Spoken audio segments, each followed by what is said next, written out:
Gaspard Baron Gourgaud, also known simply as Gaspard Gourgaud, was a French soldier, prominent in the Napoleonic Wars. Biography. He was born at Versailles. His father was a musician of the Royal Chapel. At school he showed talent in mathematical studies and later joined the artillery. In 1802 he became junior lieutenant, and thereafter served with credit in the campaigns of 1803 to 1805, being wounded at the Battle of Austerlitz. He was present at the Siege of Saragossa in 1808, returned to service in Central Europe and took part in nearly all the battles of the Danubian campaign of 1809. In 1811 he was chosen to inspect and report on the fortifications of Gdansk. Thereafter he became one of the ordnance officers attached to the emperor, whom he followed closely through the Russian campaign of 1812. He was one of the first to enter the Kremlin and discovered there a quantity of gunpowder which might have been used for the destruction of Napoleon. For his services in this campaign he received the title of Baron, and became first ordnance officer. In the campaign of 1813 in Saxony he again showed courage and prowess, especially at Leipzig and Hanau, but it was in the First Battle of 1814, near to Brienne, that he rendered the most signal service by killing the leader of a small band of Cossacks who were riding furiously towards Napoleon's tent.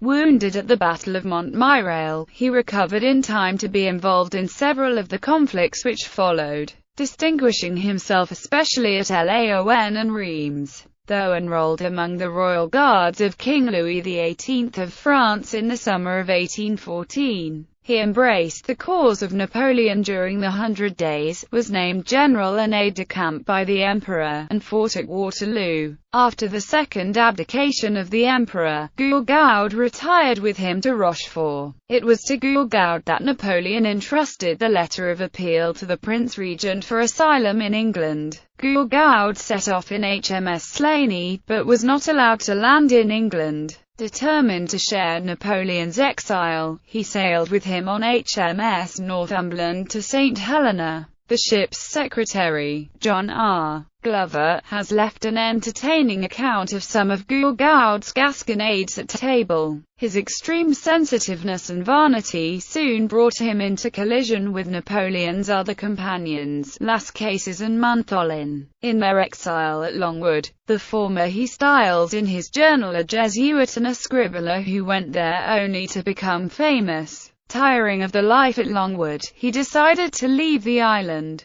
The comments he made to his English captors helped to convince Hudson Lowe that Napoleon was feigning illness, that he should not be moved from Longwood, and they led indirectly to the expulsion of Napoleon's doctor, Barry Edward O'Meara. Once in London he quickly demonstrated his support for Napoleon by sending letters to the Empress Marie-Louise and to the emperors of Austria and Russia. In 1840 he joined other survivors of the captivity who returned to St. Helena to bring back Napoleon's remains for burial in Paris. He also sharply criticized Sir Walter Scott's Life of Napoleon. He soon published his Campaign de 1815, in the preparation of which he had had some help from Napoleon, but Gourgaud's Journal de Sainte-Hélène was not published till the year 1899. Entering the arena of letters, he wrote, or collaborated in, two well-known critiques. The first was a censure of Count P. de Ségours's work on the campaign of 1812, with the result that he fought a duel with that officer and wounded him. He became a deputy to the Legislative Assembly in 1849. Works.